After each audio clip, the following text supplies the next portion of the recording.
Communism is garbage. It's never worked anywhere. And the people who advocate for communism obviously have never lived under it before. The people who tried to flee other countries like Cuba back in the 90s, I remember hearing all the time people coming on like these makeshift rafts because their life was just trash in Cuba. They were trying to escape communism. They would risk their life, their family's life, their kids' life because that raft might sink to come to America because communism is horrendous. It's brutal. It's got a brutal history. When you it's funny how people who advocate for communism just brush over all the deaths it's caused in these countries. You know, Stalin is uh, directly under Stalin's regime. He's responsible for like 20 million to 26 million deaths. Under Mao, on his regime is responsible for like 40 million to 70 million of deaths in China. Just people starving to death, or them just sending them to labor camps or living in harsh conditions. Um, I know Germany wasn't communist, but they were socialist, and socialist is a cousin of communism, and they're responsible for the death of 7 million Jewish people, and they're responsible for the death camps. Um, Venezuela, I don't have a death count there, but it was like the second most or the first most richest, wealthiest country 15 years ago. Now it's one of the poorest in South America. Um, you know, Communism is a direct result of the breakup of the Soviet Union, of the USSR. Um, Look at North Korea. Who knows how many deaths, but you hear the harsh conditions that some of those people have to live in the camps. And from what I hear, and there's little known information that comes out of there, but if you do something wrong against the government, not only will you suffer, but so will your children and your children's children suffer. Your immediate family be sent to these camps. And this is how they oppress people and bring down the hammer. Um, uh, I mean, you have all that, right? You have all that information, and people still want to bring communism into America or socialism. This is why here's why socialism or communism can't last. Communism is just a more strict term. They're both central powers, right?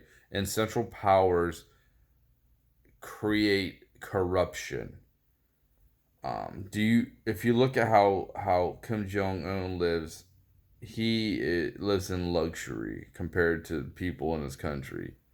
Yeah, I'm pretty sure that most all of these socialist leaders or these communist leaders, they live in like kings, while most of everybody in their country lives in squalor.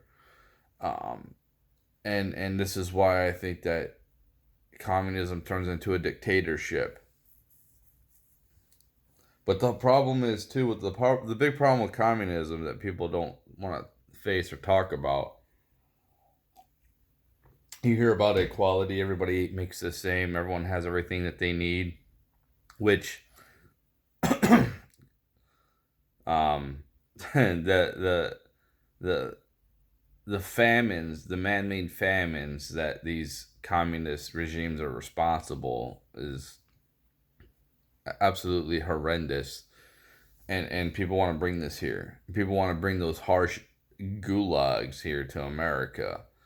um, where they force you to work to death, where they put you on cattle cars, and like people got put on cattle cars in the Soviet Union, and some of them didn't make it because they froze to death. They didn't have enough water.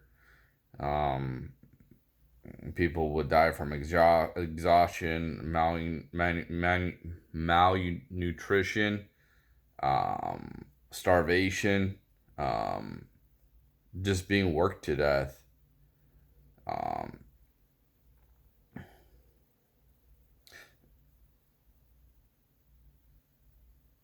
what happens when you're in a communist state is a person who is a trash man doesn't take a lot of brain power, makes the same as somebody that's a rocket scientist or a doctor or you know you know a really hard job. Let's say now times developing software, an engineer, they make as much as a fast food worker. So if we was to go into that type of uh if we was to go in that type of direction right now, we would be okay for a little while. But look at the next generation. What's the incentive to work hard? You know, and I don't think that people think very well in America, because most Americans are lazy and soft and weak, so they're not gonna work that hard. Then they don't even work hard on their own self interest. So you're gonna have to put a gun to their back or something, or gun to their family member's head to get them to work hard. So the next generation, why would they want to put themselves into putting all this extra work, all this extra stress on them to work a job when they can just work a regular job? So you're gonna have less creativity, less you're gonna have less skilled people, you're gonna have less intelligent people. So you can see the decline of a society due to communism, the general decline, because that's what happens. It just declines, not only from famine and having lack of resources, but the lack of desire to want to work hard. Unless you have a gun put to your back, you're not going to want to work hard. And even in, regular people aren't going to work hard. I kind of felt like when I worked in the pig factory when I moved here, I kind of felt like it was communism. We all pretty much made the same. When you start out, you made 16.25, right? And then the the top guy, so like you started out as a green hat, and then you went to a white hat, which you made 16.75, right? Which that was the base salary most people made. If you drove a forklift, then you made $17 an hour. um and it didn't take too long to become a white hat to get that 16.75. And then if you're a brown hat, you made an extra 15 cents. So you make 17.50, and those brown hats have been there for years. So you can see in this communistic system, I can already say I've already kind of lived in it, where I drove the forklift after a couple months, and I was like, I got all this extra responsibility and stress on me because it was highly stressful for an extra 25 cents. I was like, nah, you can keep the 25 cents. I don't want to do this. Um, but how I sustained myself in that was I worked for my team instead of the corporation. And that's how I did my normal day-to-day routine. That you have to that's about the only way you can do it is for your team you have to work for. But that's kind of like how the communist system works. You got the people, the ultra, wealthy people at the top. Yeah, these people that are in charge at the top, they get benefits. They're not gonna make the same as you. The people that got the gun to your back are gonna be making more than you. They're gonna be living a better life than you. I don't care what they say. Centralized power is trash. Now, when we have high populated areas, you definitely need rules. I'm not completely libertarian in that mindset.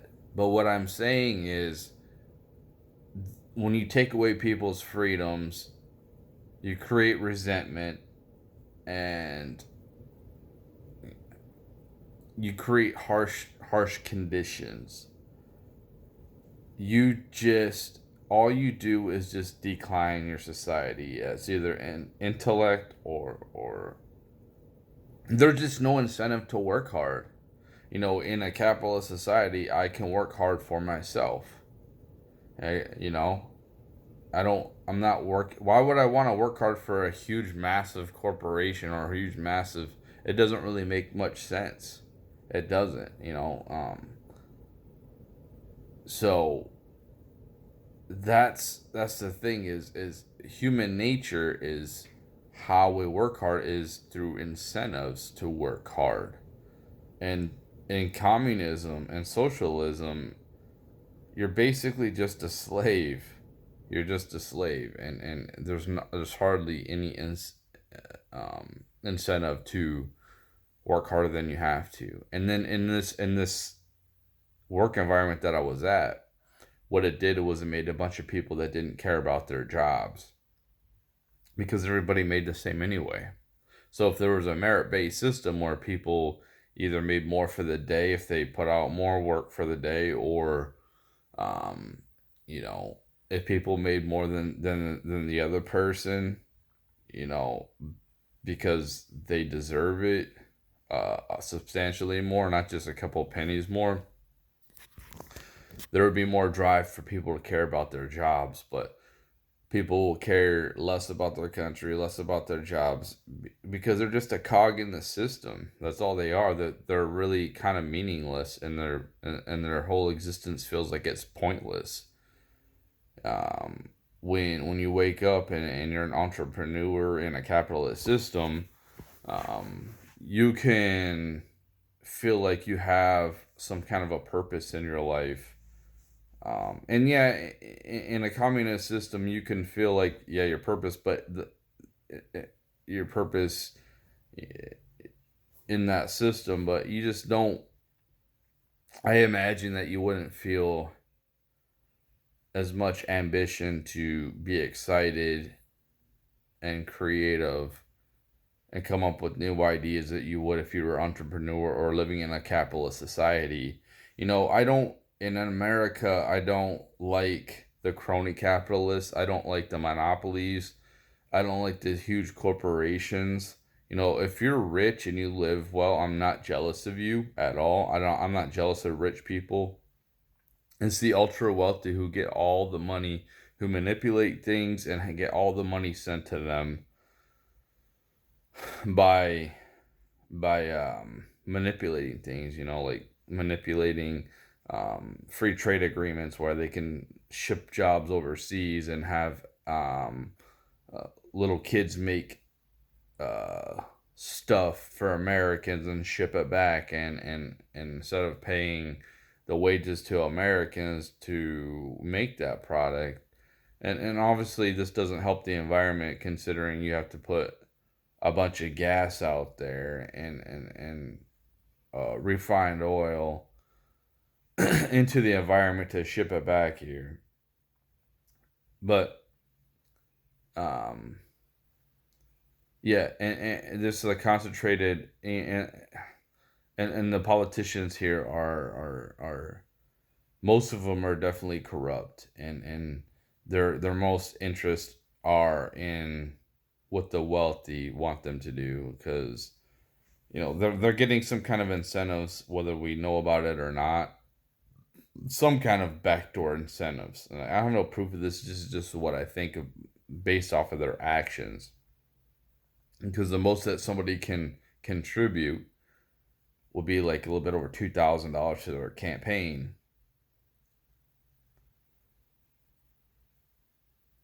Um, and most individuals can't come up with that. So maybe they should lower the most somebody can contribute to a campaign to maybe $100 a person. That's what should happen. But I think the whole thing about contributing to campaigns is pretty absurd. We definitely have a lot of problems here in America, but I feel like I can better my future of living if I work hard. I might have to pay a bunch of taxes, but I think I can actually get myself out of poverty in this system. I don't care about ever being wealthy. I don't care about um, ever having 12 Lamborghinis and 18-bedroom mansions and yachts and 200-foot yachts or anything like that, helicopters. I don't care about that lifestyle. I just want to live a comfortable lifestyle where I have my own house, my own land, and I can be self-sufficient as much as I possibly can.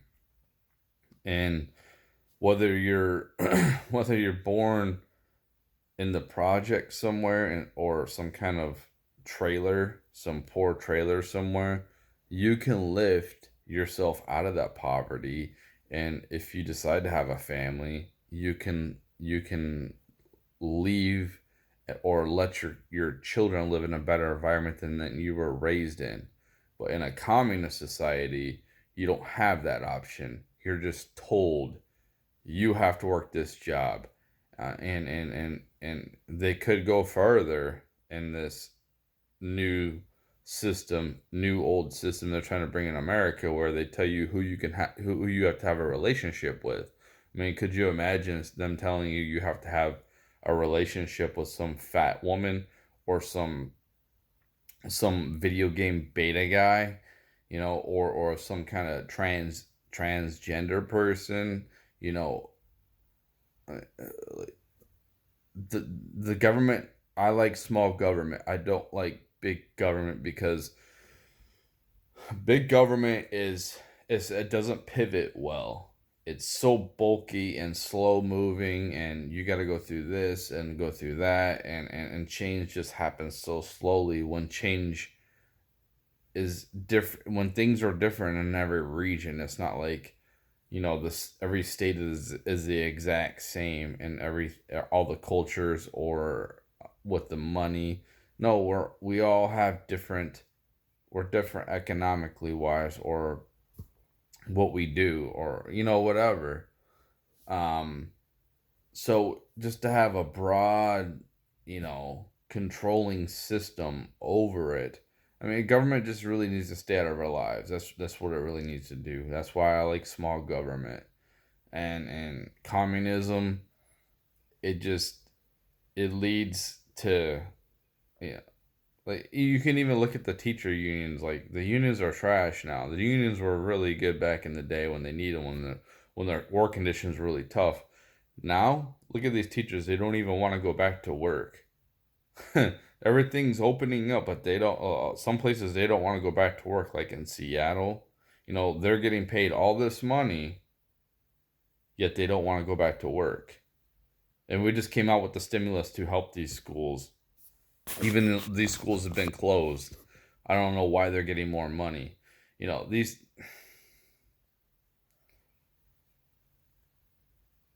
it's just communism doesn't lead to good things for a society. It just decays a society and destroys a society.